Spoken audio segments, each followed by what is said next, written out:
As you have read, the victory at Saratoga helped American morale. Yet, there was much more work to do. The focus of the war moved to Pennsylvania, where General Howe now held Philadelphia. You may remember that the Continental Army set up camp at Valley Forge, northwest of the city. It was also the middle of the winter of 1777. George Washington set up camp alongside his men high on some hills. Washington vowed to share in the hardship and take part in every inconvenience his soldiers had to go through.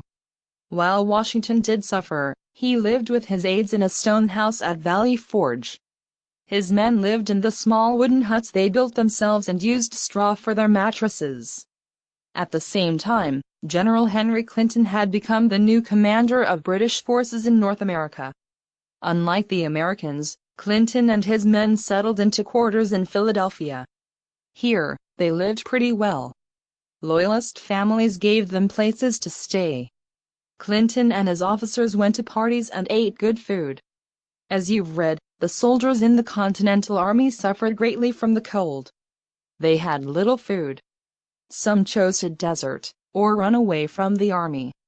But despite the bad conditions, most soldiers chose to stay.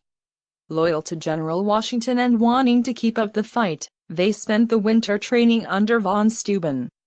As winter went on, others came to help the American cause. Lafayette came to lead a division at Valley Forge. In addition to sharing his men's hardships, the Frenchman gave uniforms and muskets to those who needed them. Spring brought not only better weather but also great news. Word of the alliance between America and France reached the camp. To celebrate, Washington had his men line up and shoot their guns in the air. They were ready to go to battle at Monmouth.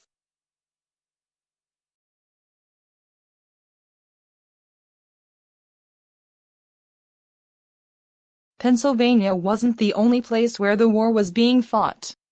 From New York to Georgia, skirmishes, or small, short battles, took place along the rural western boundary of the frontier. Small divisions of the British Army guarded forts in this region. Native American volunteers supported them. Remember that at the start of the American Revolution, many Native Americans were on the side of the British.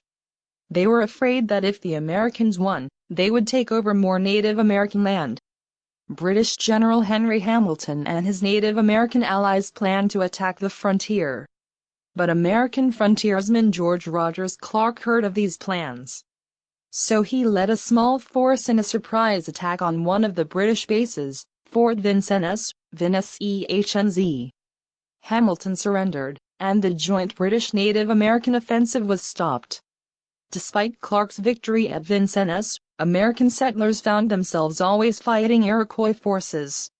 The fighting caused homelessness and low food supplies in many communities.